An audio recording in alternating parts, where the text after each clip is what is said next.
एक तरफ सैलाबी सूरत हाल तो दूसरी जानब महकमा मौसमियात ने मुल्क भर में बारिशों के नए स्पेल की पेशनगोई कर दी। महकमा मौसमियात ने मुल्क में मानसून बारिशों का 10वां स्पेल में शुरू होने की पेशनगोई कर दी। 6 ta 10 सितंबर मुल्क के मुख्तलिफ हिस्सों में वक्फे वक्फे से बारिश का इम्कान है। महकमा मौसमियात के मुताबिक 6 ta 9 सितंबर सिंध के मुख्तलिफ शहरों में बारिश का इम्कान है और इस दौरान सिंध के मुख्तलिफ मकामात पर तेज बारिश भी मुतवक्का है।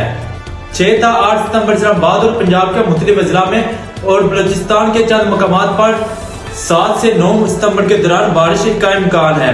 महकमा मौसमियात का कहना था कि 7 से 9 सितंबर खैबर पख्तूनख्वा के मुख्तलिफ इलाकों में बारिश मुतवक्का है। बारिश से सिंध के चंद शहरी इलाके ज़ेरे आब आने का खतरा है। भलाई इलाकों में बारिश से लैंडस्लाइडिंग हो सकती है।